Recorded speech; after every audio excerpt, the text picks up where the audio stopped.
Mustafa Kemal Atatürk, May 19, 1881, conventional, November 10, 1938, was a Turkish army officer, reformist statesman, and the first president of Turkey. He is credited with being the founder of the Republic of Turkey. His surname, Atatürk, meaning father of the Turks, was granted to him in 1934 and forbidden to any other person by the Turkish parliament. Atatürk was a military officer during World War I. Following the defeat of the Ottoman Empire in World War I, he led the Turkish National Movement in the Turkish War of Independence. Having established a provisional government in Ankara, he defeated the forces sent by the Allies. His military campaigns led to victory in the Turkish War of Independence. Atatürk then embarked upon a program of political, economic, and cultural reforms, seeking to transform the former Ottoman Empire into a modern and secular nation-state. Under his leadership, thousands of new schools were built, primary education was made free and compulsory, and women were given equal civil and political rights, while the burden of taxation on peasants was reduced. His government also carried out an extensive policy of Turkification. The principles of Atatürk's reforms, upon which modern Turkey was established, are referred to as Kemalism. Mustafa Kemal Atatürk was born in the early months of 1881, either in the Ahmed Suba neighborhood or at a house, preserved as a museum, in Islahian Street, now Apostola Pavla Street, in the Koka Kazım Pasha neighborhood in Salonika, Ottoman Empire, to Zubayde Hanım, a housewife, and Ali Rıza Efendi, a militia officer, title deed clerk, and lumber trader. Only one of Mustafa's siblings, a sister named Makbul Atadin, survived childhood. She died in 1956. According to Andrew Mango, his family was Muslim, Turkish-speaking, and precariously middle class. According to Encyclopedia Judaica, many Jews of Salonika asserted that Atatürk was of Doğu crypto-Jewish, origin. Many of Atatürk's religious opponents eagerly embraced this view. His father Ali Rıza is thought to have been of Albanian origin by some, however, according to Fali Rfkat, Vamak D. Folken and Norman Itzkowitz, Ali Rıza's ancestors were Turks, ultimately descending from Sok in the Aydın province of Anatolia. His mother Zubayde is thought to have been of Turkish origin, and according to Sefkat Shuriya Aydemir, she was of Yoruk ancestry. There are also some suggestions about his partial Slavic origin. He was born Mustafa, and his second name Kemal, meaning perfection or maturity, was given to him by his mathematics teacher, Captain Uskuplu Mustafa Efendi, in admiration of his capability and maturity according to Afet İnan, and, according to Ali Fuat Sibisoy, because his teacher wanted to distinguish his student who had the same name as him, although his biographer Andrew Mango suggests that he may have chosen the name himself as a tribute to the nationalist poet Namık Kemal. In his early years, his mother encouraged Mustafa Kemal to attend a religious school, something he did reluctantly and only briefly. Later, he attended the Semzi Efendi School, a private school with a more secular curriculum, at the direction of his father. His parents wanted him to learn a trade, but without consulting them, Mustafa Kemal took the entrance exam for the Salonika Military School, Selanik Askeri Rustisi, in 1893. In 1896, he enrolled into the Monastir Military High School. On March 14, 1899, he enrolled at the Ottoman Military Academy in the neighborhood of Pongalt within the Sisli district of the Ottoman capital city Constantinople, now Istanbul, and graduated in 1902. He later graduated from the Ottoman Military College in Constantinople on January 11, 1905. Military career. Shortly after graduation, he was arrested by the police for his anti-monarchist activities. Following a confinement of several months, he was released only with the support of Rıza Pasha, his former school director. After his release, Mustafa Kemal was assigned to the 5th Army based in Damascus as a staff captain in the company of Ali Fuat, Sibisoy, and Lutfi Mufat, Osts. He joined a small secret revolutionary society of reformist officers led by a merchant Mustafa Elvan, Kant Ekin, called Vatan ve Hurriyet, Motherland and Liberty. On June 20, 1907, he was promoted to the rank of senior captain, Kolas, and on October 13, 1907, assigned to the headquarters of the Third Army in Manastır. He joined the Committee of Union and Progress, with membership number 322, although in later years he became known for his opposition to, and frequent criticism of, the policies pursued by the KUP leadership. On June 22, 1908, he was appointed the inspector of the Ottoman railways in eastern Rumeliya, Durumli Bolcası Demiriyolar Müfettişi. In July 1908, he played a role in the Young Turk Revolution which seized power from Sultan Abdülhamid II and restored the constitutional monarchy. He was proposing depoliticization in the army, a proposal which was disliked by the leaders of the KUP. As a result he was sent away to Tripolitania Vilayet, present Libya, then an Ottoman territory, under the pretext of suppressing a tribal rebellion towards the end of 1908. According to Mikush, however, he volunteered for this mission. He suppressed the revolt and returned to Istanbul in January 1909. In 1910 he was called to the Ottoman provinces in Albania. At that time Isa Boltini was leading Albanian uprisings in Kosovo and there were revolts in Albania. In 1910 he met with Ikram Vlora, the Albanian lord, politician, writer, and one of the signatories of Albanian Declaration of Independence. Later, in the autumn of 1910, he was among the Ottoman military observers who attended the Picardy army maneuvers in France, and in 1911, served at the Ministry of War, Harbi Nezareti, in Istanbul for a short time. In 1911, he was assigned to the Ottoman Tripolitania Vilayet, present-day Libya, to fight in the Italo-Turkish War, mainly in the areas near Benghazi, Derna, and Tobruk against a 150,000 strong Italian amphibious assault force. Had to be countered by 20,000 Bedouins and 8,000 Turks. A short time before Italy declared war, a large portion of the Ottoman troops in Libya were sent to the Ottoman province of Yemen in order to put down the rebellion there, so the Ottoman government was caught with inadequate resources to counter the Italians in Libya, and the British government, which militarily controlled the de jure Ottoman provinces of Egypt and Sudan since the Urabi revolt in 1882, did not allow the Ottoman government to send additional Ottoman troops to Libya through Egypt, causing the Ottoman soldiers like Mustafa Kemal to go to Libya either dressed as Arabs, risking imprisonment if noticed by the British authorities in Egypt, or through very few available ferries, the Italians, who had superior naval forces, effectively controlled the sea routes to Tripoli. However, despite all the hardships, Mustafa Kemal's forces in Libya managed to repel the Italians on a number of occasions, such as the Battle of Tobruk on December 22, 1911. During the Battle of Derna on 16-17 January 1912, while Mustafa Kemal was assaulting the Italian-controlled fortress of Kasr Harun, 2 Italian planes dropped bombs on the Ottoman forces and a piece of limestone from a damaged building's rubble entered Mustafa Kemal's left eye, which caused a permanent damage on his left eye's tissue, but not total loss of sight. He received medical treatment for nearly a month. He attempted to leave the Red Crescent's health facilities after only 2 weeks, but when his eye's situation worsened, he had to return and resume treatment.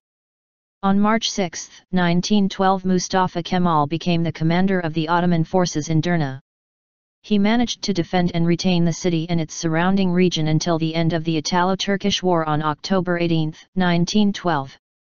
Mustafa Kemal, Enver Bey, Fethi Bey, and the other Ottoman military commanders in Libya had to return to Ottoman Europe following the outbreak of the Balkan Wars on October 8, 1912, due to which the Ottoman government agreed to surrender the provinces of Tripolitania, Fezzan, and Cyrenaica, present-day Libya, to the Kingdom of Italy with the Treaty of Auchi, First Treaty of Lausanne, signed 10 days later, on October 18.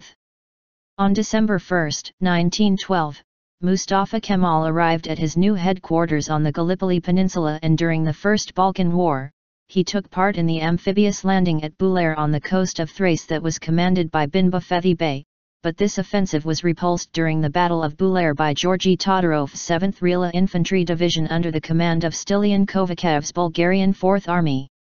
In June 1913, during the Second Balkan War, he took part in the Ottoman army forces commanded by Kaymakam Enver Bey that recovered Dime Toka and Edirne, Adrianople, the capital city of the Ottoman Empire between 1365 and 1453, thus of utmost historic importance for the Turks, together with most of eastern Thrace from the Bulgarians. In 1913, he was appointed the Ottoman military attaché to all Balkan states. His office was in Sofia, Bulgaria, and promoted to the rank of Kaymakam, lieutenant colonel/colonel, on March 1, 1914. In 1914, the Ottoman Empire entered the European and Middle Eastern theaters of World War I, allied with the Central Powers. Mustafa Kemal was given the task of organizing and commanding the 19th Division attached to the 5th Army during the Battle of Gallipoli. Mustafa Kemal became the front-line commander after correctly anticipating where the Allies would attack and holding his position until they retreated. Following the Battle of Gallipoli, Mustafa Kemal served in Edirne until January 14, 1916. He was then assigned to the command of the 16 Corps of the Second Army and sent to the Caucasus campaign after the massive Russian offensive had reached the Anatolian key cities. On August 7, Mustafa Kemal rallied his troops and mounted a counter-offensive. Two of his divisions captured Bitlis and Meuse, upsetting the calculations of the Russian command. Following this victory, the Kup government in Constantinople proposed to establish a new army in Hejaz, Hikaz Kuvayi Sefrisi, and appoint Mustafa Kemal to its command, but he refused the proposal and this army was never established.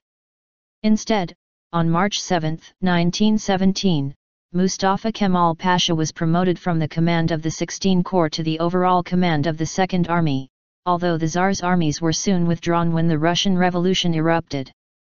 In July 1917, he was appointed to the command of the 7th Army, replacing Fevzi Pasha on August 7, 1917, who was under the command of the German General Erich von Falkenhayn's Yildirim Army Group, after the British forces of General Edmund Allenby captured Jerusalem in December 1917.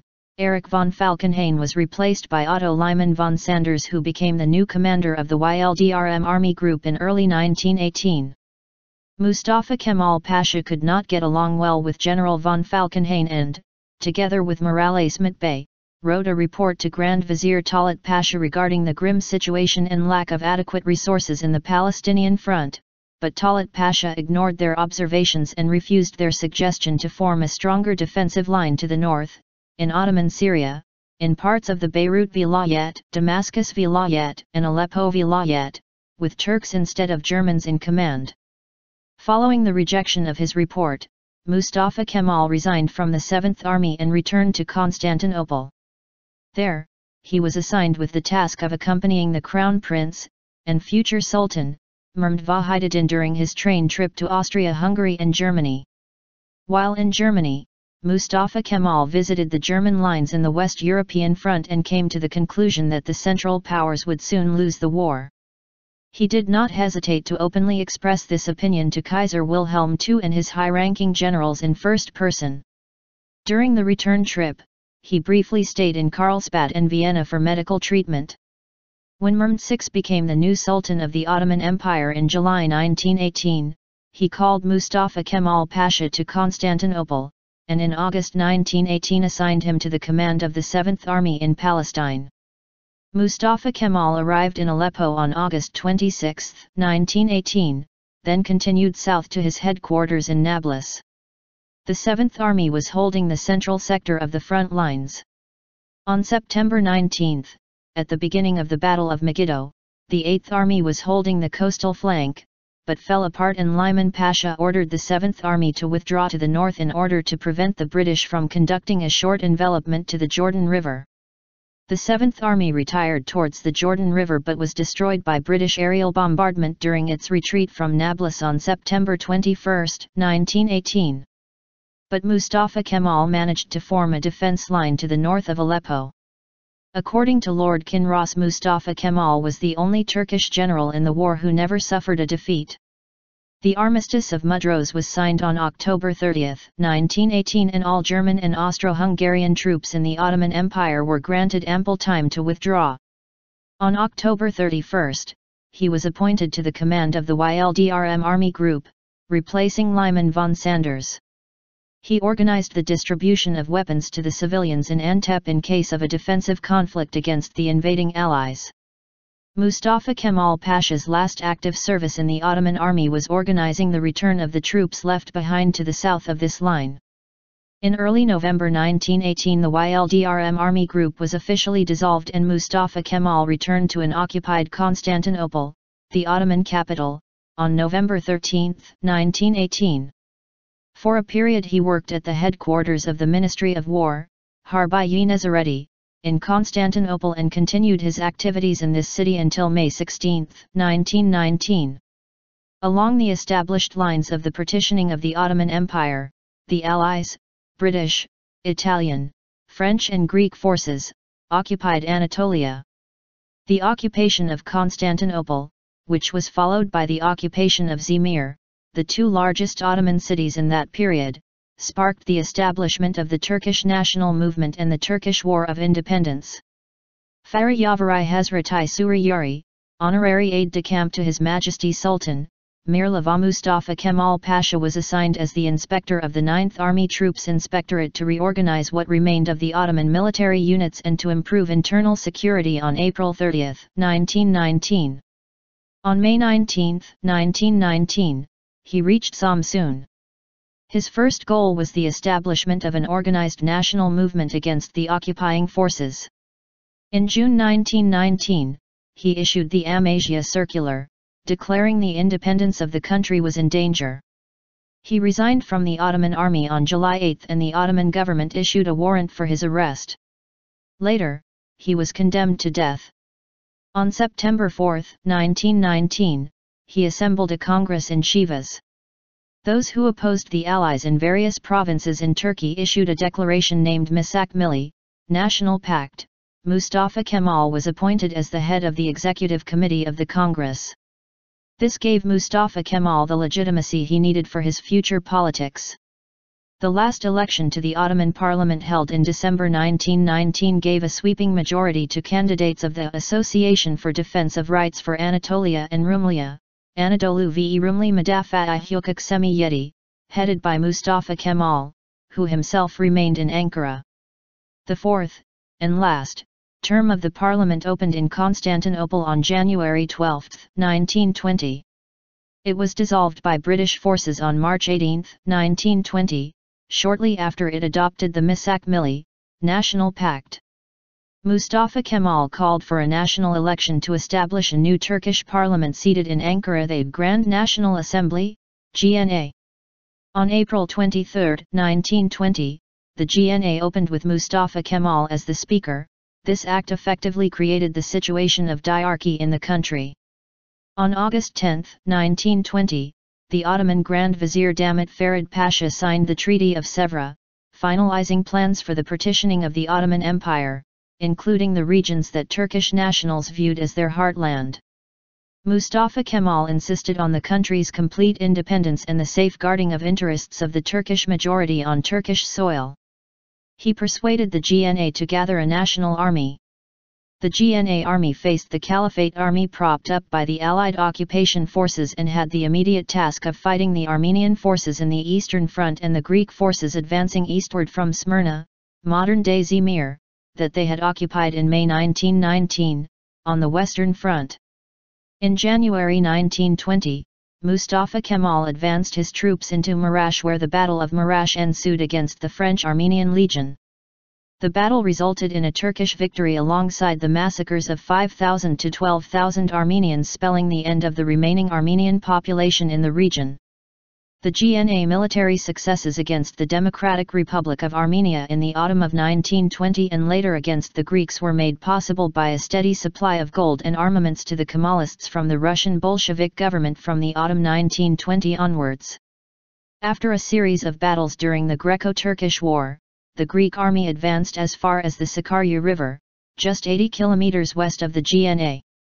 On August 5, 1921, Mustafa Kemal was promoted to commander-in-chief of the forces by the GNA. The ensuing Battle of Sakarya was fought from August 23 to September 13, 1921 and ended with the defeat of the Greeks.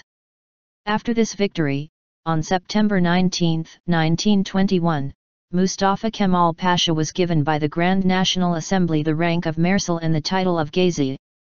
The Allies, ignoring the extent of Kemal's successes, hoped to impose a modified version of the Treaty of Sèvres as a peace settlement on Ankara, but the proposal was rejected. In August 1922, Kemal launched an all-out attack on the Greek lines at Afyonkarahisar in the Battle of Dumlupner, and Turkish forces regained control of Smyrna on September 9, 1922. On September 10, 1922, Mustafa Kemal sent a telegram to the League of Nations saying that the Turkish population was so worked up that the Ankara government would not be responsible for massacres. The Conference of Lausanne began on November 21, 1922. Turkey, represented by statesman of the GNA, refused any proposal that would compromise Turkish sovereignty, such as the control of Turkish finances, the capitulations, the straits, and other issues. Although the conference halted on February 4, it continued after April 23 mainly on the economic issues. On July 24, 1923, the Treaty of Lausanne was signed by the powers with the GNA, thus recognizing the latter as the government of Turkey. On October 29, 1923, the Republic of Turkey was proclaimed. Since then, Republic Day has been celebrated as a national holiday on this date. Presidency. With the establishment of the Republic of Turkey, efforts to modernize the country started. The new government analyzed the institutions and constitutions of Western states such as France, Sweden, Italy, and Switzerland and adapted them to the needs and characteristics of the Turkish nation. Highlighting the public's lack of knowledge regarding Kemal's intentions, the public cheered, "We are returning to the days of the first caliphs." Mustafa Kemal placed Fevzi Çakmak Ka with circumflex Zmozalp and statesman in political positions where they could institute his reforms. Mustafa Kemal capitalized on his reputation as an efficient military leader and spent the following years, up until his death in 1938, instituting political, economic, and social reforms. In doing so, he transformed Turkish society from perceiving itself as a Muslim part of a vast empire into a modern, democratic, and secular nation-state. Domestic policies. Mustafa Kemal's basic tenet was the complete independence of the country. He clarified his position. By complete independence, we mean of course complete economic, financial, juridical, military, cultural independence and freedom in all matters. Being deprived of independence in any of these is equivalent to the nation and country being deprived of all its independence. He led wide-ranging reforms in social, cultural, and economical aspects, establishing the new republic's backbone of legislative, judicial, and economic structures. Though he was later idealized by some as an originator of sweeping reforms, many of his reformist ideas were already common in Ottoman intellectual circles at the turn of the 20th century, and were expressed more openly after the Young Turk Revolution. Mustafa Kemal created a banner to mark the changes between the old Ottoman and the new republican rule. Each change was symbolized as an arrow in this banner. This defining ideology of the Republic of Turkey is referred to as the Six Arrows, or Kemalist ideology. Kemalist ideology is based on Mustafa Kemal's conception of realism and pragmatism. The fundamentals of nationalism, populism, and Ataism were all defined under the Six Arrows. These fundamentals were not new in world politics or, indeed, among the elite of Turkey. What made them unique was that these interrelated fundamentals were formulated specifically for Turkey's needs. A good example is the definition and application of secularism. The Kemalist secular state significantly differed from predominantly Christian states. Mustafa Kemal's private journal entries dated before the establishment of the Republic in 1923 show that he believed in the importance of the sovereignty of the people. In forging the new Republic, the Turkish revolutionaries turned their back on the perceived corruption and decadence of cosmopolitan Constantinople and its Ottoman heritage. For instance, they made Ankara the country's new capital. A provincial town deep in Anatolia, it was turned into the center of the independence movement.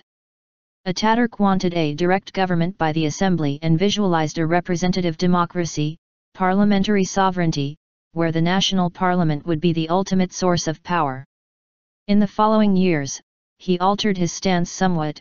The country needed an immense amount of reconstruction, and that direct government by the assembly could not survive in such an environment. The revolutionaries faced challenges from the supporters of the old Ottoman regime, and also from the supporters of newer ideologies such as communism and fascism. Mustafa Kemal saw the consequences of fascist and communist doctrines in the 1920s and 1930s and rejected both. He prevented the spread into Turkey of the totalitarian party rule which held sway in the Soviet Union, Germany, and Italy.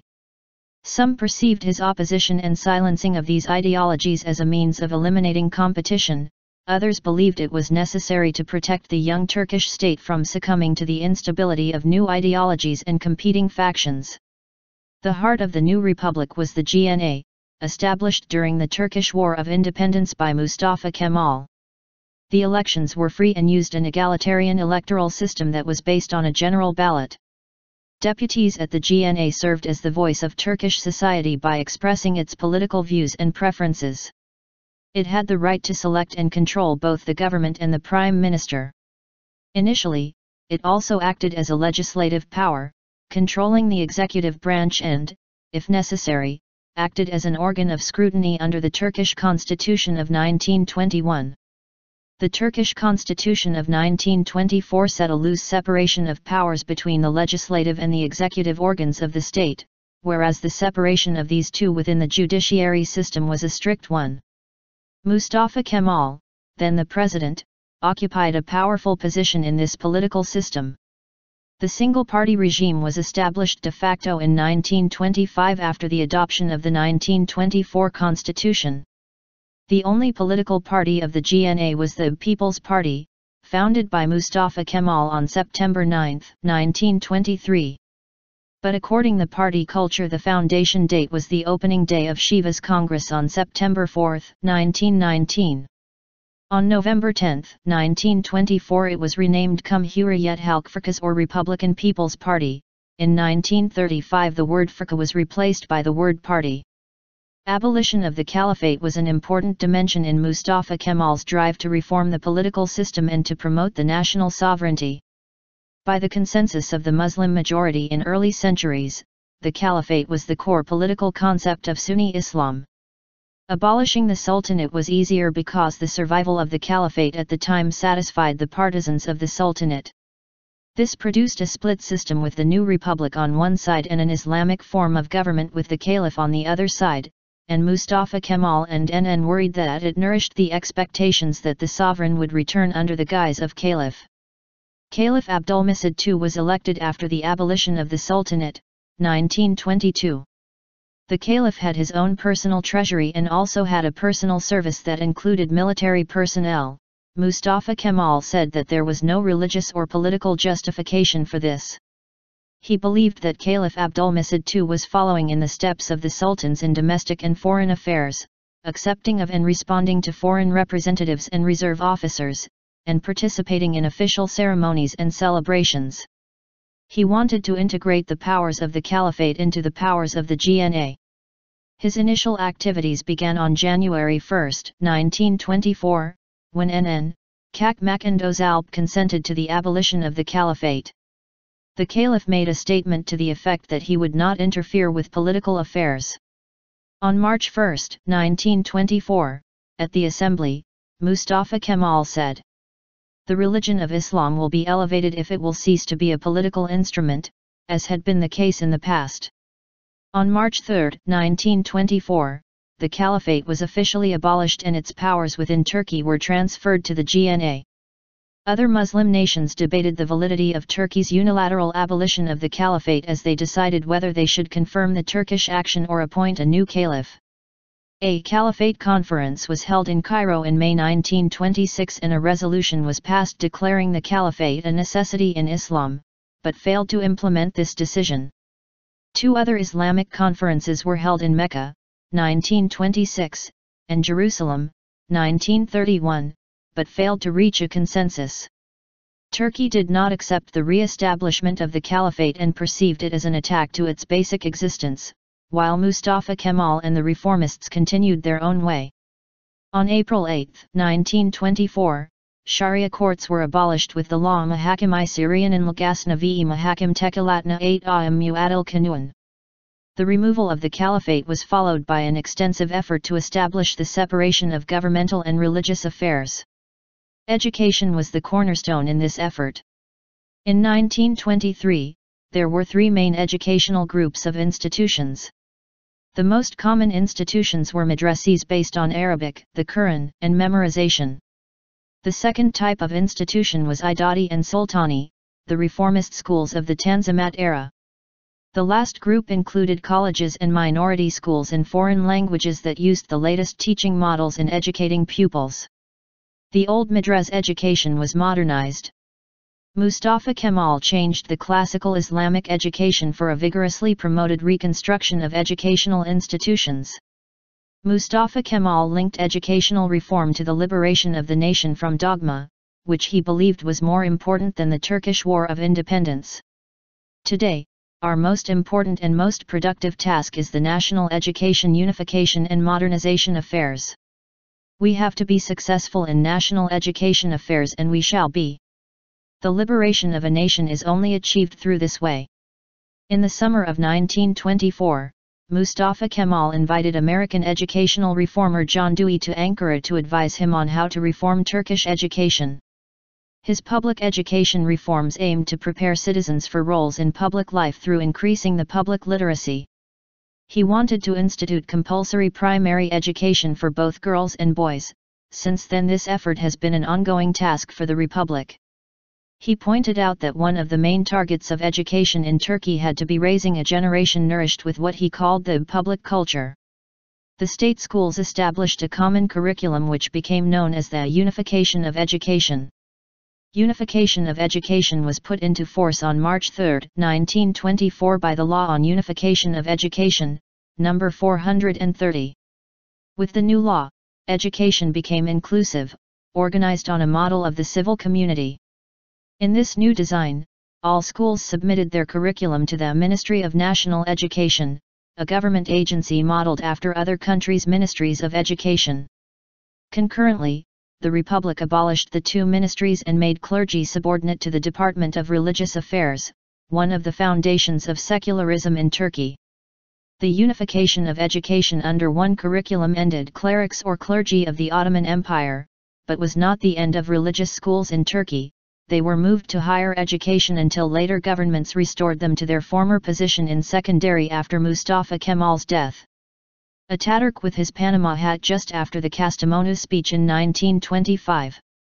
Beginning in the fall of 1925, Mustafa Kemal encouraged the Turks to wear modern European attire. He was determined to force the abandonment of the sartorial traditions of the Middle East and finalize a series of dress reforms, which were originally started by Mahmud II. The fez was established by Sultan Mahmud II in 1826 as part of the Ottoman Empire's modernization effort. The hat law of 1925 introduced the use of Western-style hats instead of the fez. Mustafa Kemal first made the hat compulsory for civil servants. The guidelines for the proper dressing of students and state employees were passed during his lifetime. Many civil servants adopted the hat willingly. In 1925, Mustafa Kemal wore his Panama hat during a public appearance in Kastamonu, one of the most conservative towns in Anatolia, to explain that the hat was the headgear of civilized nations.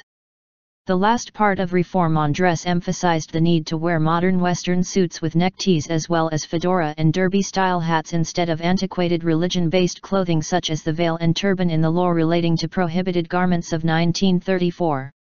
Even though he personally promoted modern dress for women, Mustafa Kemal never made specific reference to women's clothing in the law, as he believed that women would adapt to the new clothing styles of their own free will. He was frequently photographed on public business with his wife Latif Uakilgil, who covered her head in accordance with Islamic tradition. He was also frequently photographed on public business with women wearing modern Western clothes. But it was Atatürk's adopted daughters, Sabiha Gökhan and Afetnan, who provided the real role model for the Turkish women of the future. He wrote, "The religious covering of women will not cause difficulty. This simple style of head covering is not in conflict with the morals and manners of our society. On August 30, 1925, Mustafa Kemal's view on religious insignia used outside places of worship was introduced in his Kastamonu speech. This speech also had another position. He said, "In the face of knowledge, science, and of the whole extent of radiant civilization, I cannot accept the presence in Turkey's civilized community of people primitive enough to seek material and spiritual benefits in the guidance of sheikhs. The Turkish Republic cannot be a country of sheikhs, dervishes, and disciples. The best, the truest order is the order of civilization. To be a man, it is enough to carry out the requirements of civilization. The leaders of dervish orders will understand the truth of my words, and will themselves close down their lodges and admit that their disciplines have grown up." On September 2 the government issued a decree closing down all Sufi orders and the Turks. Mustafa Kemal ordered their dervish lodges to be converted to museums, such as Mevlana Museum in Konya. The institutional expression of Sufism became illegal in Turkey. A politically neutral form of Sufism, functioning as social associations, was permitted to exist. The abolition of the caliphate and other cultural reforms were met with fierce opposition. The conservative elements were not happy and they launched attacks on the Kemalist reformists. Opposition to Mustafa Kemal in 1924–1927. In 1924, while the issue of Mosul was on the table, Sheikh Said began to organize the Sheikh Said rebellion. Sheikh Said was a wealthy Kurdish tribal chief of a local Naqshbandi order. He emphasized the issue of religion. He not only opposed the abolition of the caliphate, but also the adoption of civil codes based on Western models, the closure of religious orders, the ban on polygamy, and the new obligatory civil marriage. Sheikh stirred up his followers against the policies of the government, which he considered anti-Islamic. In an effort to restore Islamic law, Sheikh's forces moved through the countryside, seized government offices and marched on the important cities of Elaz and Diyarbakir. Members of the government saw the Sheikh Said rebellion as an attempt at a counter-revolution. They urged immediate military action to prevent its spread. The law for the maintenance of public order was passed to deal with the rebellion on March 4, 1925. It gave the government exceptional powers and included the authority to shut down subversive groups, but was repealed on March 4, 1929. There were also parliamentarians in the GNA who were not happy with these changes. So many members were denounced as opposition sympathizers at a private meeting of the Republican People's Party, CHP, that Mustafa Kemal expressed his fear of being among the minority in his own party. He decided not to purge this group. After a censure motion gave the chance to have a breakaway group, Kazım Karabekir, along with his friends, established such a group on October 17, 1924. The censure became a confidence vote at the CHP for Mustafa Kemal. On November 8, the motion was rejected by 148 votes to 18, and 41 votes were absent. CHP held all but one seat in the parliament. After the majority of the CHP chose him, Mustafa Kemal said, "The Turkish nation is firmly determined to advance fearlessly on the path of the republic, civilization, and progress." On November 17, 1924, the breakaway group established the Progressive Republican Party, PRP, with 29 deputies, and the first multi-party system began. Some of Mustafa Kemal's closest associates who had supported him in the early days of the War of Independence, such as Rauf Bey, later Rauf Orbey, Rifat Pasha, and Ali Fuat Pasha, later Ali Fuat Sibisoy, were among the members of the new party. The PRP's economic program suggested liberalism, in contrast to the state socialism of CHP, and its social program was based on conservatism in contrast to the modernism of CHP. Leaders of the party strongly supported the Kemalist revolution in principle, but had different opinions on the Cultural Revolution and the principle of secularism. The PRP was not against Mustafa Kemal's main positions as declared in its program.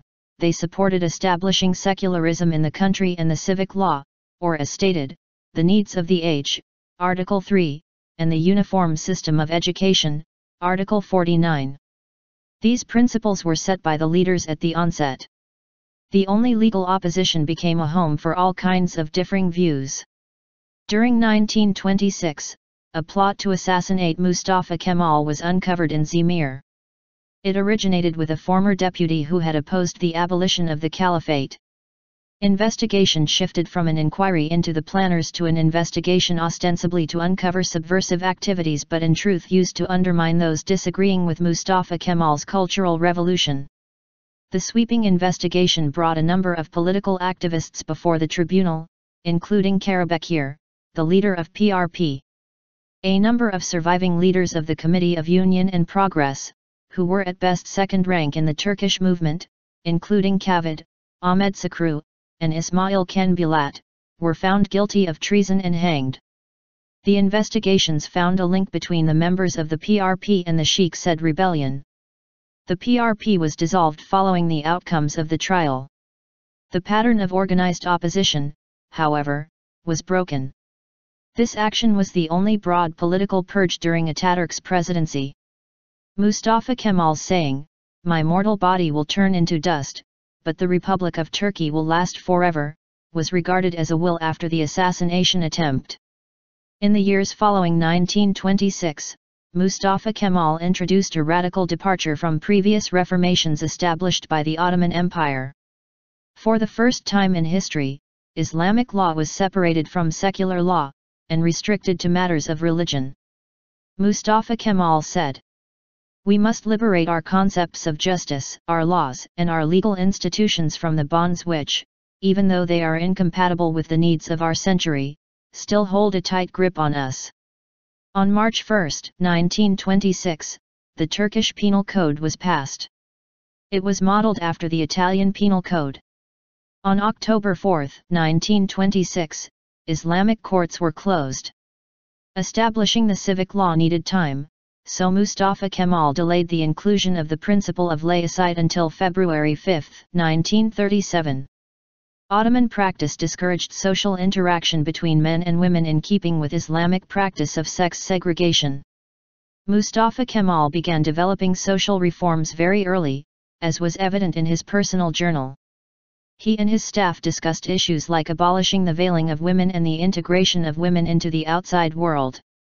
The clue on how he was planning to tackle the issue was stated in his journal on November 1915. The social change can come by 1. Educating capable mothers who are knowledgeable about life, 2.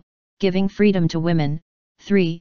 A man can change his morals, thoughts, and feelings by leading a common life with a woman, as there is an inborn tendency towards the attraction of mutual affection.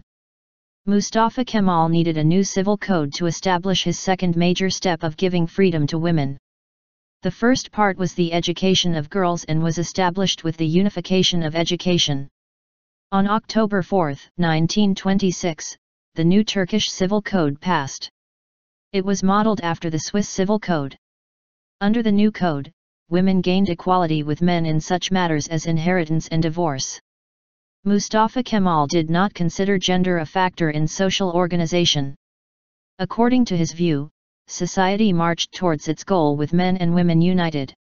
He believed that it was scientifically impossible for him to achieve progress and to become civilized if the gender separation continued as in Ottoman times. During a meeting he declaimed, "To the women, win for us the battle of education and you will do yet more for your country than we have been able to do. It is to you that I appeal. To the men, if henceforward the women do not share in the social life of the nation, we shall never attain to our full development.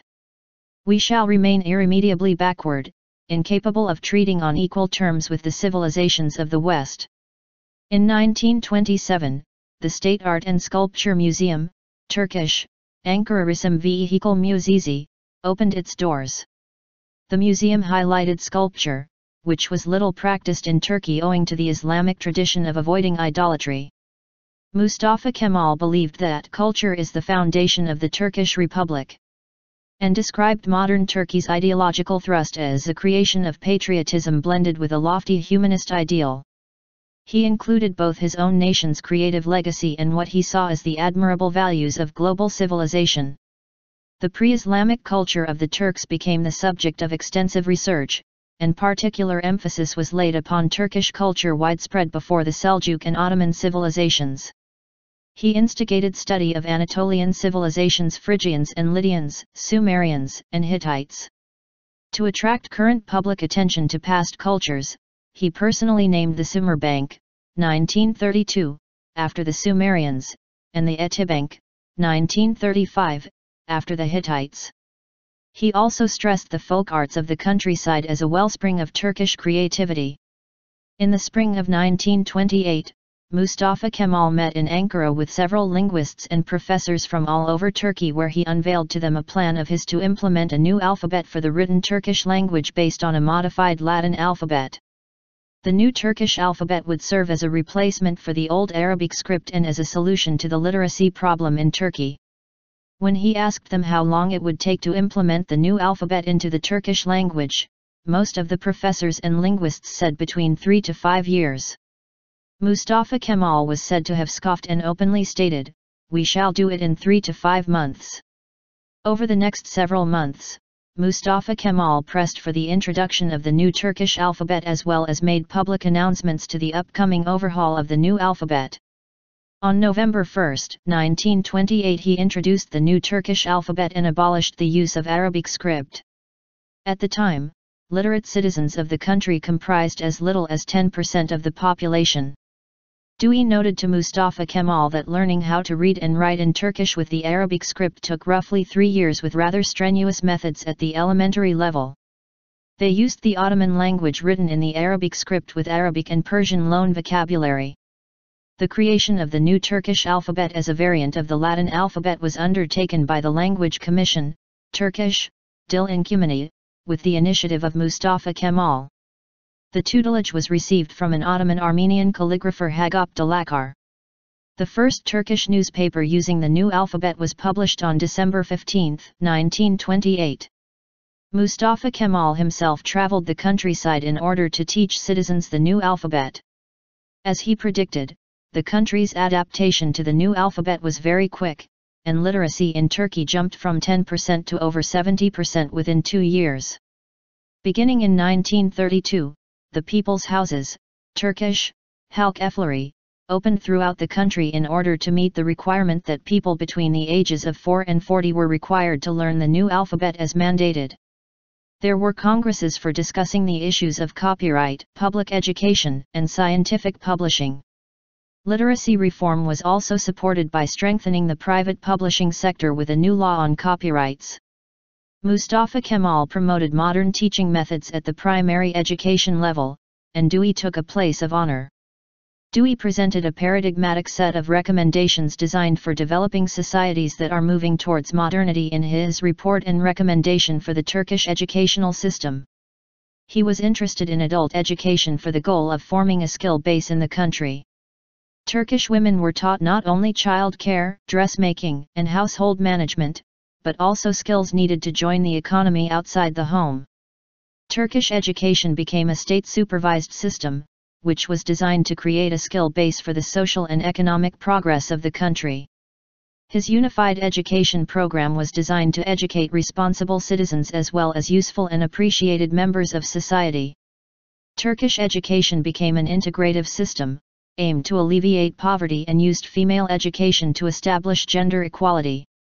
Mustafa Kemal generated media attention to propagate modern education during this period. He instigated official education meetings called science boards and education summits to discuss the quality of education, training issues, and certain basic educational principles. He said, "Our school's curriculum should aim to provide opportunities for all pupils to learn and to achieve." He was personally engaged with the development of 2 textbooks. The first one was Turkish, Vatandaş in Medeni Bilgiler, 1930.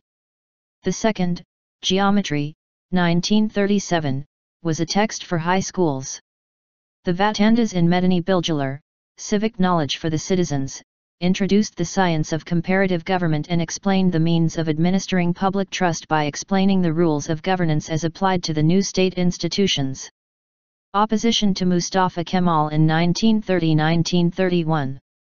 On August 11, 1930, Mustafa Kemal decided to try a multi-party movement once again and asked Ali Fethi Okyar to establish a new party. He insisted on the protection of secular reforms. The brand new Liberal Republican Party succeeded all around the country. Without the establishment of a real political spectrum, once again, the party became the center to opposition of Atatürk's reforms, particularly in regard to the role of religion in public life.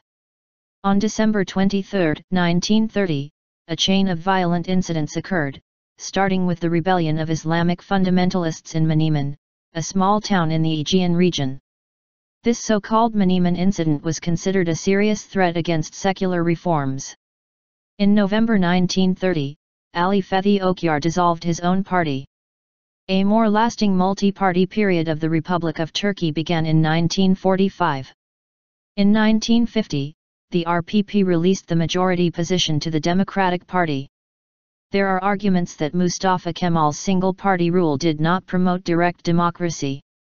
The reason experiments with pluralism failed during this period was that not all groups in the country had agreed to a minimal consensus regarding shared values, mainly secularism, and shared rules for conflict resolution. In response to such criticisms, Mustafa Kemal's biographer Andrew Mango said, "Between the two wars, democracy could not be sustained in many relatively richer and better educated societies." Atatürk's enlightened authoritarianism left a reasonable space for free private lives. More could not have been expected in his lifetime. Even though, at times, he did not appear to be a democrat in his actions, he always supported the idea of building a civil society, a system of voluntary civic and social organizations and institutions as opposed to the force-backed structures of the state. In one of his many speeches about the importance of democracy, Mustafa Kemal said in 1933, "Republic means the democratic administration of the state. We founded the Republic, reaching its 10th year. It should enforce all the requirements of democracy as the time comes." Modernization efforts, 1931–1938. In 1931, Mustafa Kemal established the Turkish Language Association for conducting research works in the Turkish language, Turkish, Türk Dil Kurumu. The Turkish Historical Society, Turkish, Türk Tarih Kurumu, was established in 1931, and began maintaining archives in 1932 for conducting research works on the history of Turkey. On January 1, 1928, he established the Turkish Education Association. The association supported intelligent and hard-working children in financial need, as well as making material and scientific contributions to the educational life. Atatürk visits the Istanbul University after its reorganization with the University Law of May 31, 1933 that introduced mixed-sex education to the academies, colleges, and universities in Turkey. In 1915, during the Ottoman period, a separate section for girl students named the Nas Darülfünunu was opened as a branch of the Istanbul Darülfünunu, the predecessor of the modern Istanbul University. Mustafa Kemal Atatürk during a coffee and smoking break, 1936. In 1933, Mustafa Kemal Atatürk ordered the reorganization of Istanbul University into a modern institution and later established Ankara University in the capital city. Mustafa Kemal dealt with the translation of scientific terminology into Turkish. He wanted the Turkish language reform to be methodologically based. Any attempt to cleanse the Turkish language of foreign influence without modeling the integral structure of the language was inherently wrong to him. He personally oversaw the development of the Sun language theory, Turkish, Guns dil Teorizi, which was a linguistic theory which proposed that all human languages were descendants of one Central Asian primal language. His interest started with the works by the French scientist Hilaire de Barenton titled L'origine des langues, des religions et des peuples, which postulates that all languages originated from hieroglyphs and cuneiform used by Sumerians, and the paper of Austrian linguist Dr. Hermann F. Kverjik of Vienna titled La psychologie de quelques éléments des langues turques, the psychology of some elements of the Turkic languages. He introduced the Sun language theory into Turkish political and educational circles in 1935, although he did later correct the more extremist practices.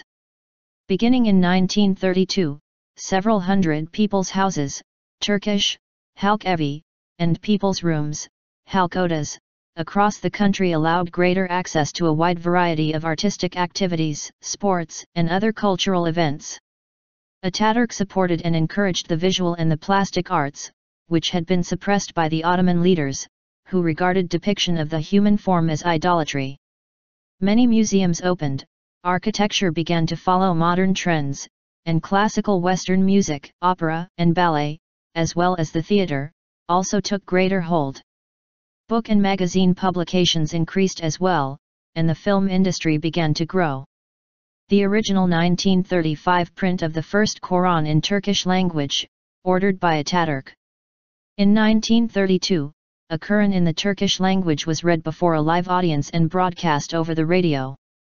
That same year, Mustafa Kemal wanted to teach religion in Turkish to Turkish people who had been practicing Islam without understanding it for centuries. All Qur'ans in Turkey at the time were printed in Old Arabic. There was a rare polyglot Quran written in Arabic, Persian, Turkish, and Latin in the tetrapla style, prepared by savant Andrea Akalutho of Bernstadt and printed at Berlin in 1701. In 1924, 3 Turkish translations published in Istanbul created controversy. Several renderings of the Quran in the Turkish language were read in front of the public. These Turkish Qur'ans were fiercely opposed by religious people. This incident impelled many leading Muslim modernists to call upon the Turkish parliament to sponsor a Quran translation of suitable quality.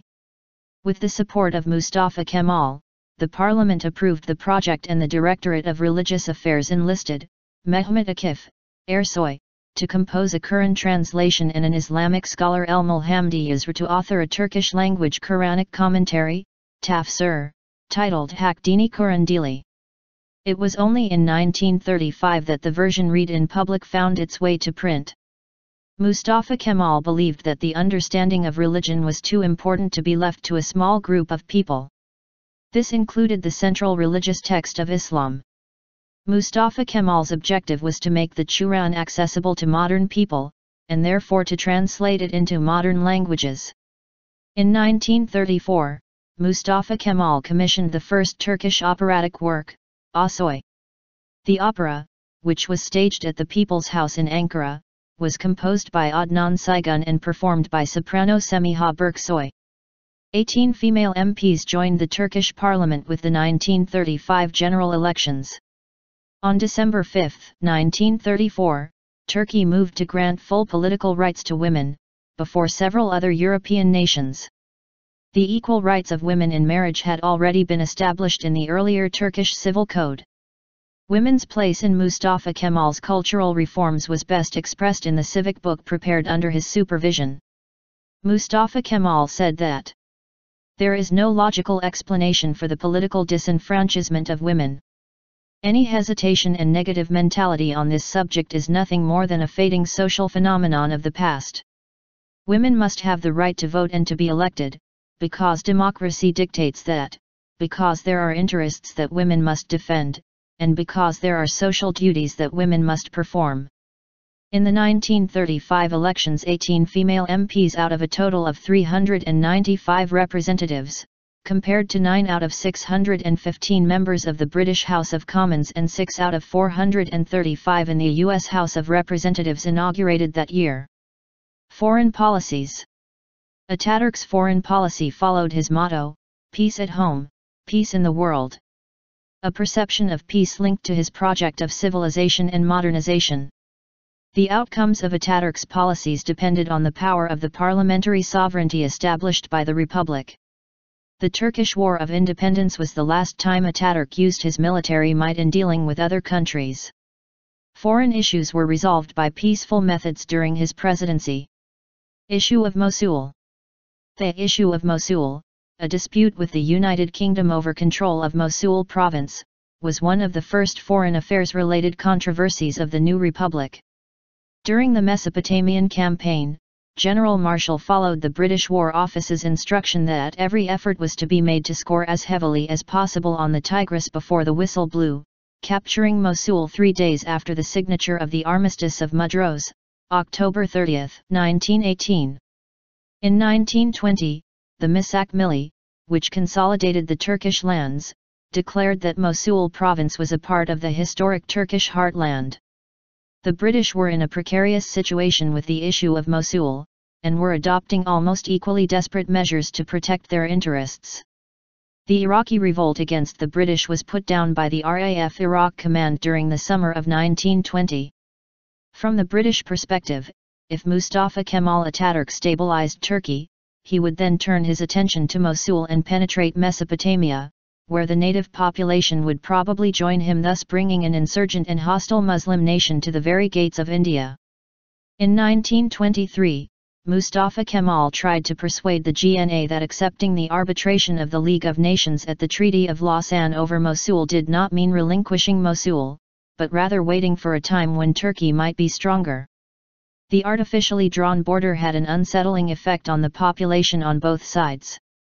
Later, it was claimed that Turkey began where the oil ends, as the border was drawn by the British geophysicists based on the oil reserves. Atatürk did not want this separation. The British Foreign Secretary attempted to disclaim any existence of oil in the Mosul area. On January 23, 1923, Lord Curzon argued that the existence of oil was no more than hypothetical. However, according to Armstrong, England wanted oil. Mosul and Kurds were the key. While 3 inspectors from the League of Nations Committee were sent to the region to oversee the situation in 1924, the Sheikh-Said rebellion, beginning in 1924 and escalating until 1927, set out to establish a new government position to cut Turkey's link to Mesopotamia. The relationship between the rebels and Britain was questioned. British assistance was sought after the rebels realized that the rebellion, or its expected outcome, could not stand by itself. In 1925, the League of Nations formed a 3-member committee to study the case while the Sheikh-Said rebellion was on the rise. Partly because of the continuing uncertainties along the northern frontier, present-day northern Iraq, the committee recommended that the region should be connected to Iraq with the condition that the UK would hold the British Mandate of Mesopotamia. By the end of March 1925, the necessary troop movements were completed, and the whole area of the Sheikh-Said rebellion was encircled. As a result of these maneuvers, the revolt was put down. Britain, Iraq, and Kemal made a treaty on June 5, 1926, which mostly followed the decisions of the League Council.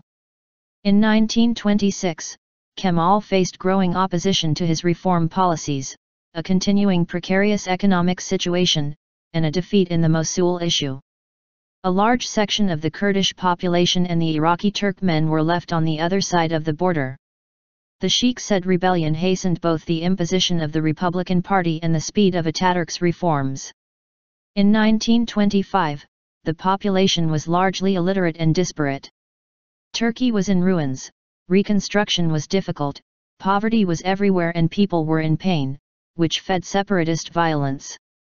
Mustafa Kemal attributed the rebellion to certain notables rather than a section of the population, who had been found guilty by the courts, Kanunun Mukram olan Beyza Mutanefizan, and who used the mask of religion to conceal the interests of landlords, feudal tribal leaders and other reactionaries. On March 7, 1925. In his message to Vladimir Lenin, the Bolshevik leader and head of the Russian SFSR's government, dated April 26, 1920, Kemal promised to coordinate his military operations with the Bolsheviks' fight against imperialist governments and requested 5 million lira in gold as well as armaments as first aid to his forces. In 1920 alone, the Lenin government supplied the Kemalists with 6,000 rifles, over 5 million rifle cartridges, 17,600 projectiles as well as 200.6 kilograms of gold bullion. In the subsequent 2 years the amount of aid increased. In March 1921, the GNA representatives in Moscow signed the Friendship and Brotherhood Treaty with Soviet Russia, which was a major diplomatic breakthrough for the Kemalists. The Treaty of Moscow, followed by the identical Treaty of Kars in October the same year, gave Turkey a favorable settlement of its northeastern frontier at the expense of the Armenian Soviet Socialist Republic, then nominally an independent state. The two countries' relations were friendly but were based on the fact that they were fighting against a common enemy, Britain and the West. In 1920, Kemal toyed with the idea to use a state-controlled Turkish Communist Party to forestall the perceived spread of communist ideas in the country and gain access to the Comintern's financing. Friendship with Russia, said Mustafa Kemal, is not to adopt their ideology of communism for Turkey. He declared, communism is a social issue. Social conditions, religion, and national traditions of our country confirm the opinion that Russian communism is not applicable in Turkey. In a November 1, 1924 speech he said, "Our amicable relations with our old friend the Soviet Russian Republic are developing and progressing every day. As in past, our Republican government regards genuine and extensive good relations with Soviet Russia as the keystone of our foreign policy." After the Turks, on December 16, 1925, withdrew their delegation from Geneva, thus leaving the League of Nations Council to grant a mandate for the Mosul region to Britain without their consent, Kemal by concluding a non-aggression pact with the USSR on December 17 the same year. In 1935, the pact was prolonged for another 10 years.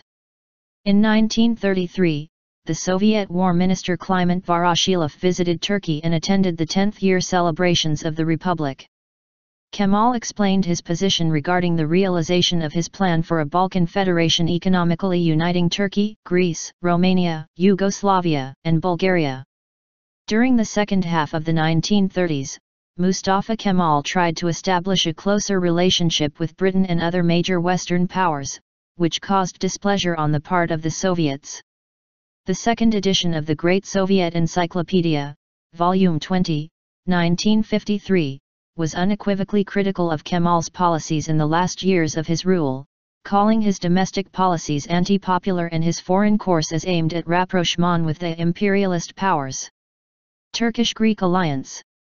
The post-war leader of Greece, Eleftherios Venizelos, was also determined to establish normal relations between the two states.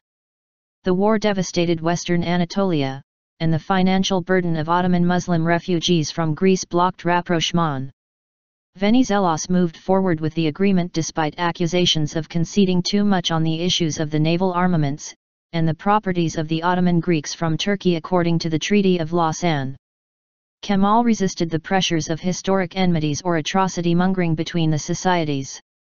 In spite of Turkish animosity against the Greeks, Kemal showed acute sensitivity to even the slightest allusion to these tensions. At one point, he ordered the removal of a painting showing a Turkish soldier plunging his bayonet to a Greek soldier by stating, "What a revolting scene." Ultimately, many Greeks consider the reconciliation with Turkey among the greatest foreign policy achievements of Venizelos' final term as prime minister. Greece renounced all its claims over Turkish territory and the two sides concluded an agreement on April 30, 1930.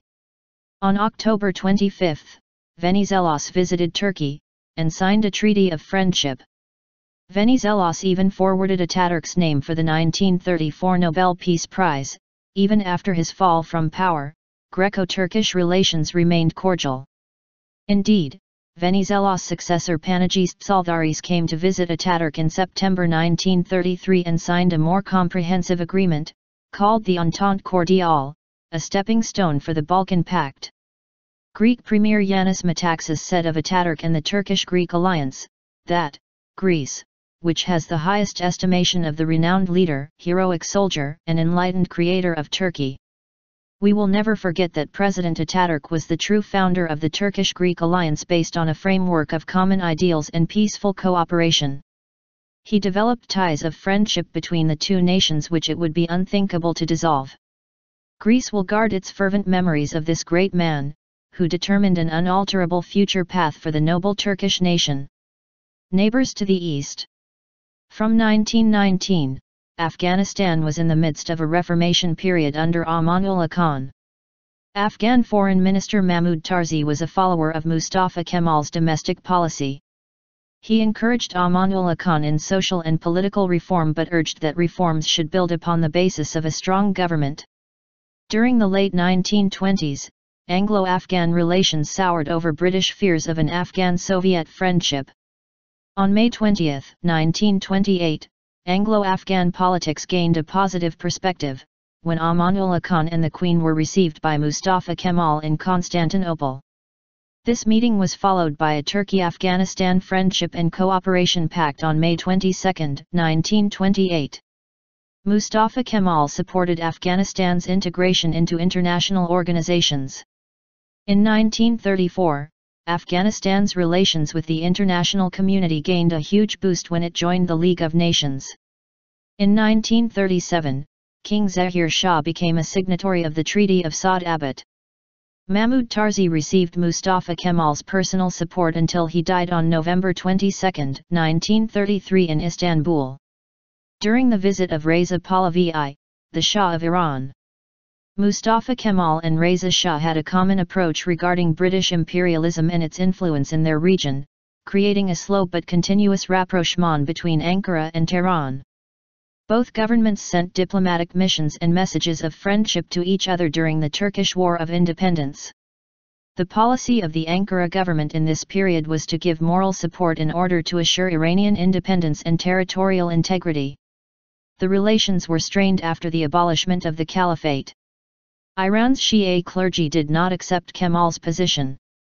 Iranian religious power centers perceived the real motive behind Atatürk's reforms was to undermine the power of the clergy.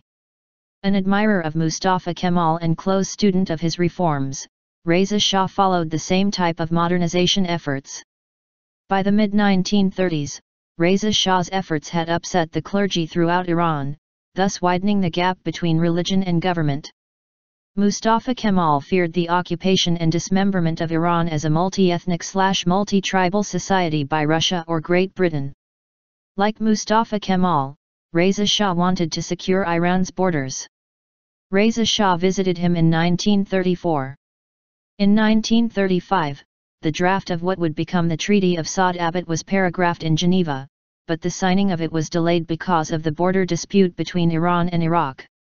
Iran challenged the validity of both the Treaty of Erzurum and the Constantinople Protocol in 1934.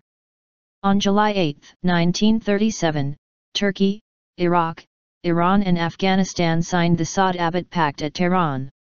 The signatories undertook to preserve their common frontiers, to consult together in all matters of common interest and to commit no aggression against one another's territory.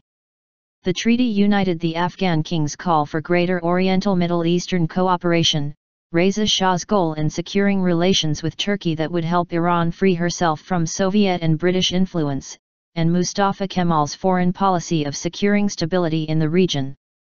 The immediate outcome was to deter Mussolini from adventures in the region. Turkish Straits. On July 24, 1923, the Treaty of Lausanne included the Lausanne Straits Agreement. The Lausanne Straits Agreement stated that the Dardanelles should remain open to all commercial vessels. Seizure of foreign military vessels was subject to certain limitations during peacetime, and, even as a neutral state, Turkey could not limit any military passage during wartime. The Lausanne Straits Agreement stated that the waterway was to be demilitarized, and its management left to the Straits Commission. The demilitarized zone heavily restricted Turkey's domination and sovereignty over the straits. The defense of Constantinople was impossible without having the sovereignty over the water that passed through it. In March 1936, Hitler's reoccupation of the Rhineland gave Mustafa Kemal the opportunity to resume full control over the straits. The situation in Europe, he declared, is highly appropriate for such a move. We shall certainly achieve it. Tevfik Rustu Aras, who was the foreign minister, initiated a move to revise the straits regime. Aras claimed that he was directed by the president, rather than his prime minister, Ismet İnönü. In was worried about harming relations with Britain, France, and Balkan neighbors over the straits. However, the signatories agreed to join the conference, since unlimited military passage had become unfavorable to Turkey with the changes in world politics. Mustafa Kemal demanded that the members of the Turkish Foreign Office devise a solution that would transfer full control over the waterway to Turkey. On July 20, 1936, the Montreux Convention was signed, with the participation of Bulgaria, Great Britain, Australia, France, Japan, Romania, the Soviet Union, Turkey, Yugoslavia, and Greece. It became the primary instrument governing the passage of commercial and war vessels through the Dardanelles Strait. It was ratified by the NAT on July 31, 1936. It went into effect on November 9, 1936, and is still valid today. Balkan Pact. Until the early 1930s, Turkey followed a modern neutral foreign policy with the West by developing joint friendship and neutrality agreements. These bilateral agreements were aligned with Mustafa Kemal's worldview. By the end of 1925, Turkey had signed 15 joint agreements with Western states. In the early 1930s, changes and developments in world politics required Turkey to make multilateral agreements to improve its security. Mustafa Kemal strongly believed that a close cooperation between the Balkan states based on the principle of equality would have an important effect on European politics. These states had been ruled by the Ottoman Empire for centuries, and had formed a powerful force. While the origins of the Balkan Agreement may date back as far as 1925, the Balkan Pact came to being in the mid-1930s.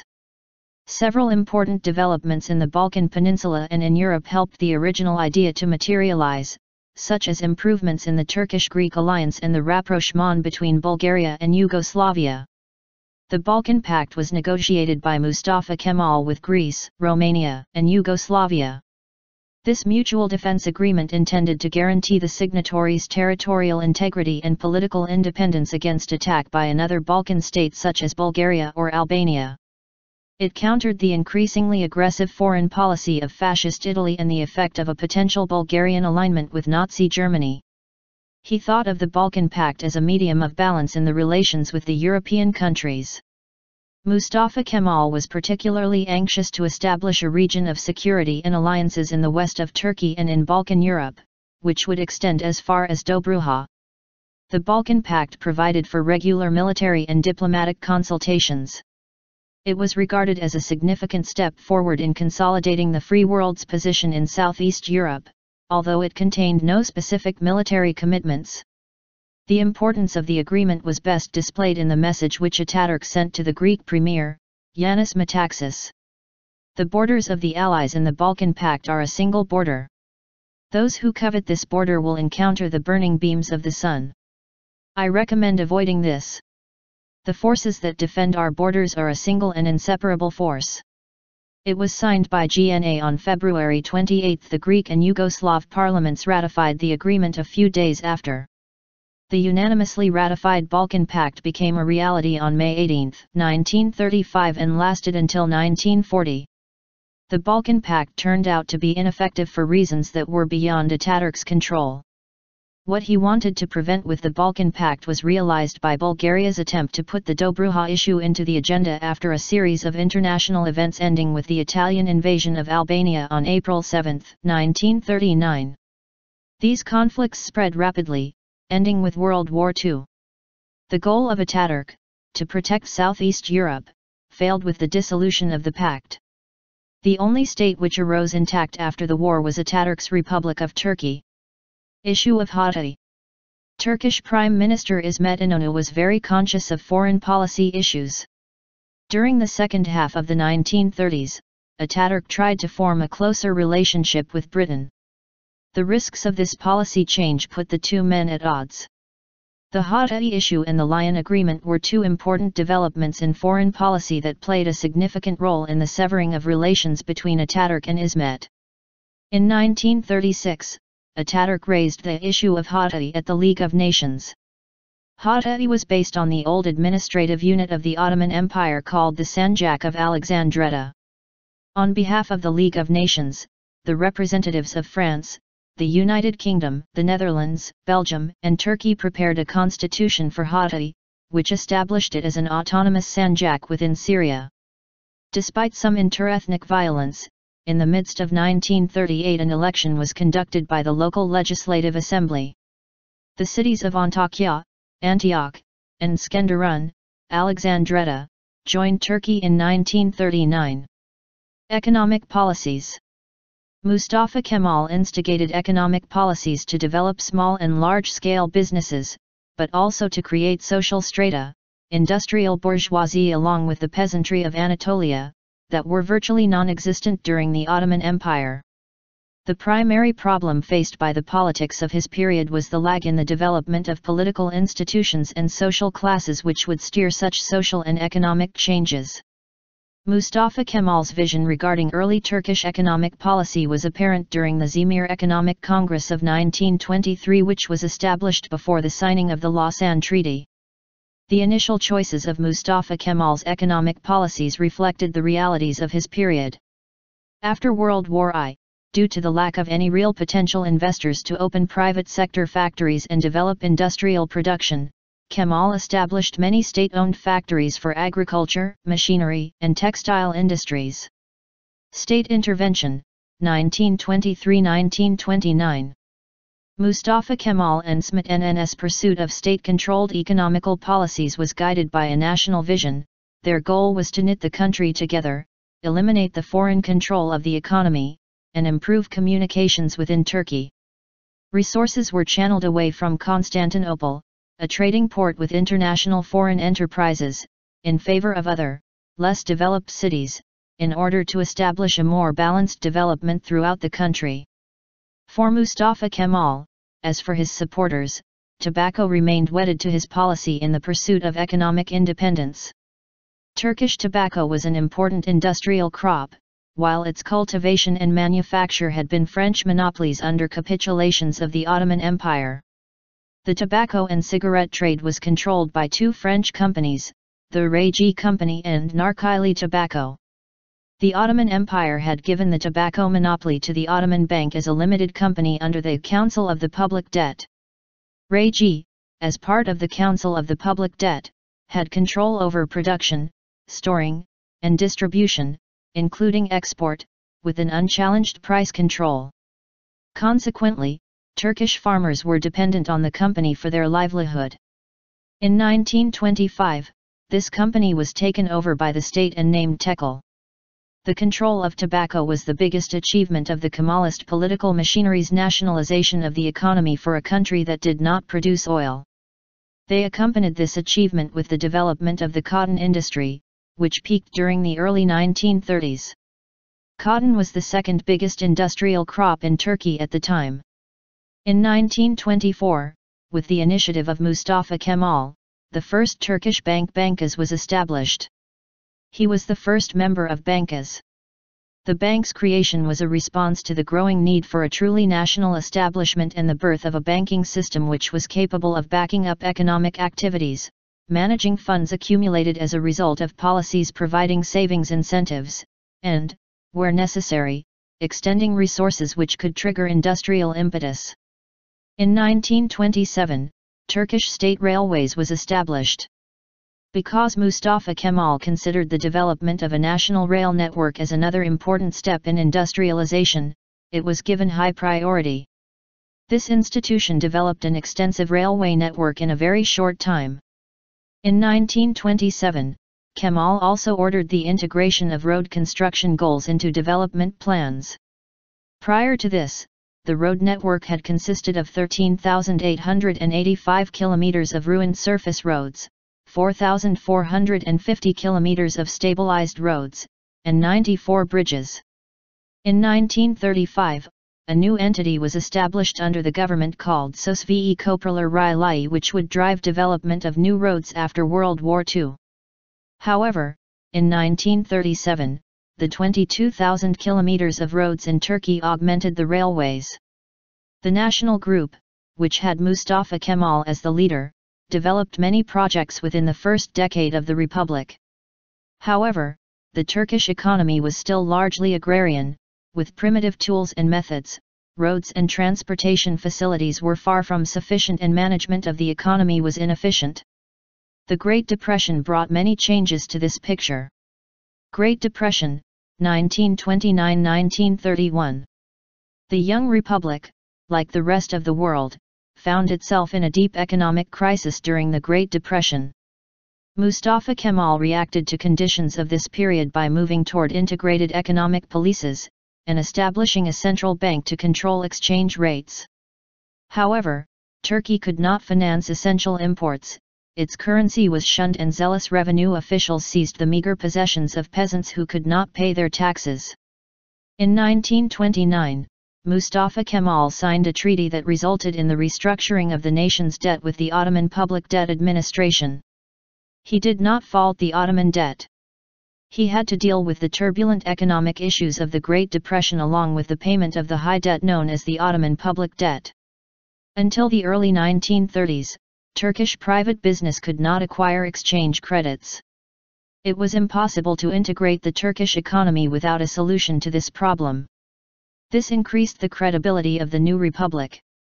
In 1931, Mustafa Kemal's intention to establish the Central Bank of the Republic of Turkey was realized. The bank's primary purpose was to have control over the exchange rate. An Ottoman bank's role during its initial years as a central bank was phased out. Later specialized banks such as the Sümerbank, 1932, and the Etibank, 1935, were founded. From the political economy perspective, Mustafa Kemal had to face the same problems which all countries faced: political upheaval. The establishment of a new party with a different economic perspective was needed. He asked Ali Fethi Okyar to fulfill.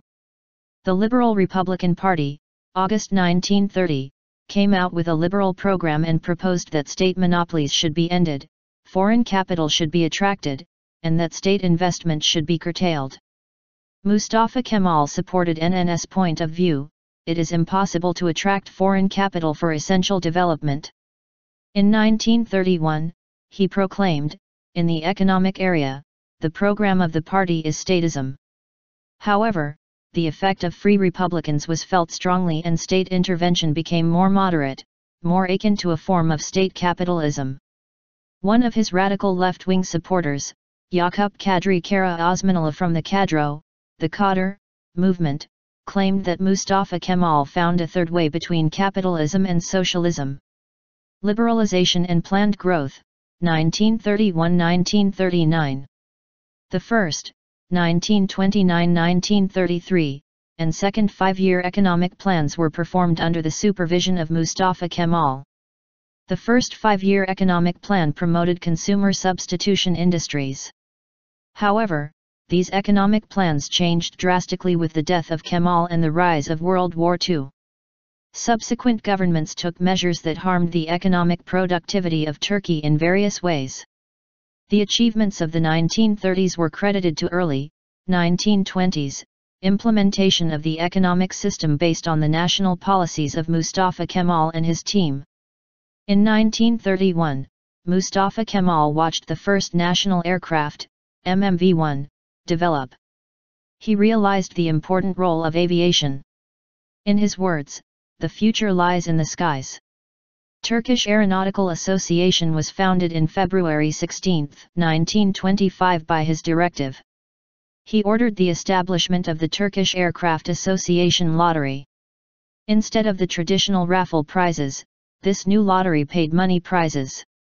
The major part of its income was used to establish a new factory fund aviation projects. Mustafa Kemal did not see the flight of the first Turkish military aircraft built at the factory. Operational American Curtiss Hawk fighters were being produced soon after his death and before the onset of World War II. In 1932, liberal economist Celal Bayar became the Minister of Economy at Mustafa Kemal's request and served until 1937. During this period, the country moved toward a mixed economy with its first private initiatives. Textile, sugar, paper, and steel factories, financed by a loan from Britain, were the private sectors of the period. Besides these, government-owned power plants, banks, and insurance companies were established. In 1935, the first Turkish cotton print factory, Natilay Calico Print Factory, opened. Cotton planting was promoted to furnish raw material for future factory settlements, part of the industrialization process. Natilay became a major center beginning with the establishment of cotton mills and was followed by a calico print factory by 1935. In 1936, Nuri Demira established the first Turkish aircraft factory in the Besiktas district of Istanbul. The first Turkish airplanes, Nu D.36 and Nu D.38, were produced in this factory. On October 25, 1937, Mustafa Kemal appointed Celal Bayar as the Prime Minister of the Ninth Government. Integrated economic policies reached their peak with the signing of the 1939 treaty with Britain and France.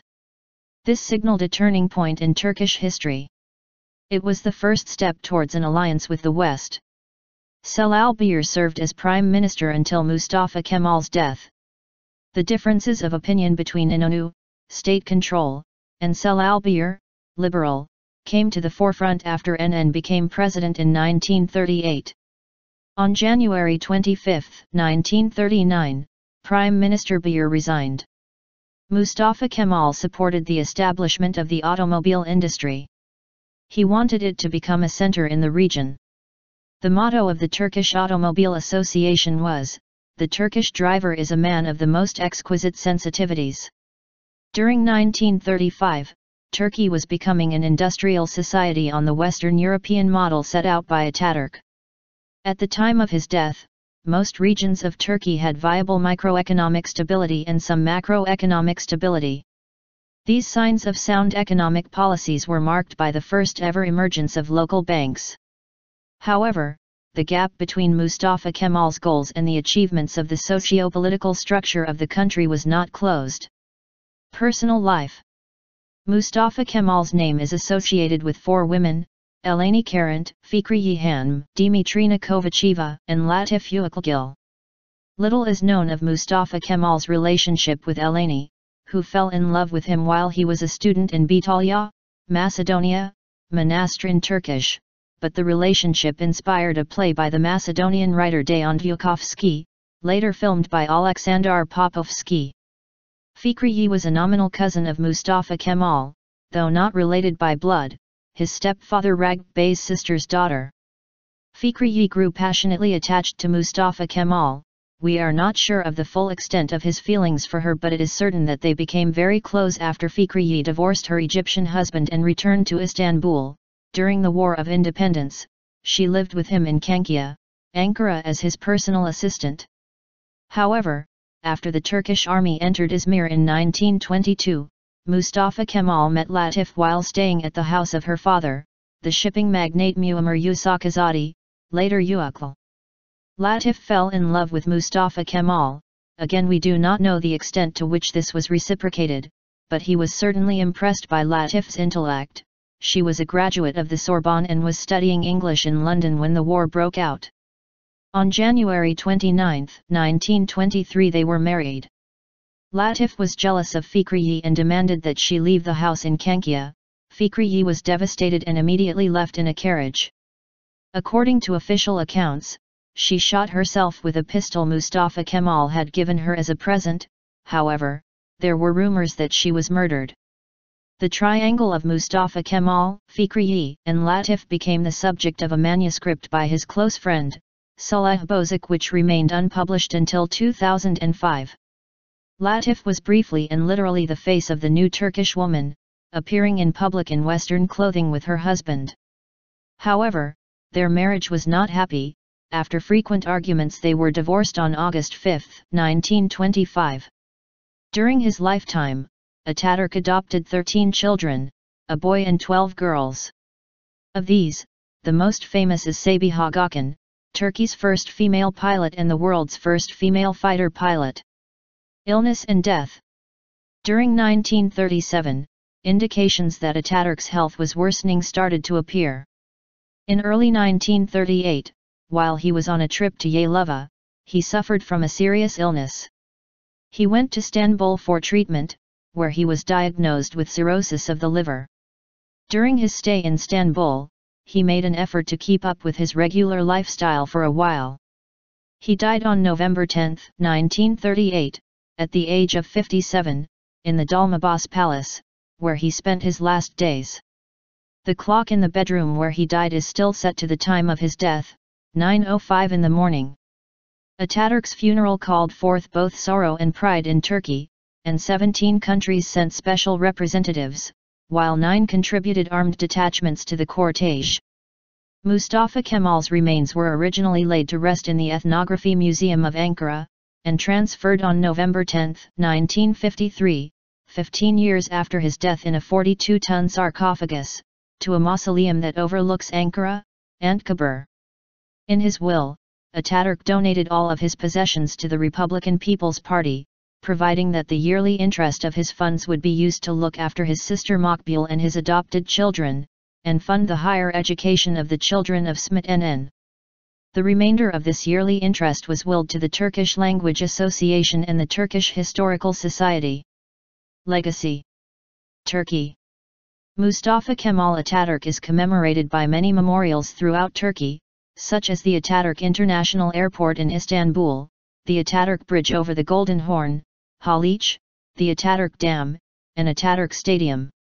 Atatürk statues have been erected in all Turkish cities by Turkish government, and most towns have their own memorial to him.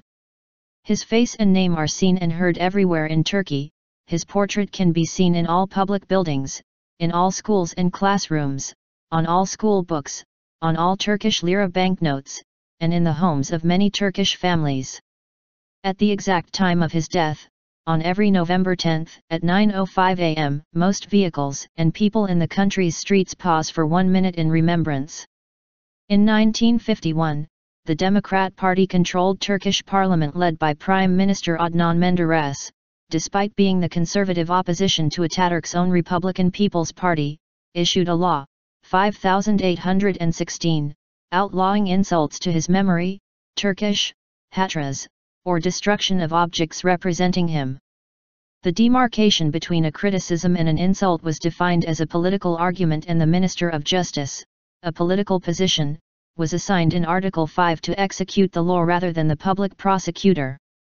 A government website was created to denounce the websites that violate this law. In 2007, YouTube, GeoCities, and several blogger web pages were blocked by a Turkish court due to the violation of this law.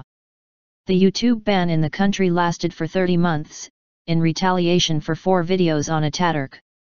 These videos alleged that Atatürk was a Freemason, and was a homosexual, citing a book printed in Belgium on this subject that is currently banned in Turkey.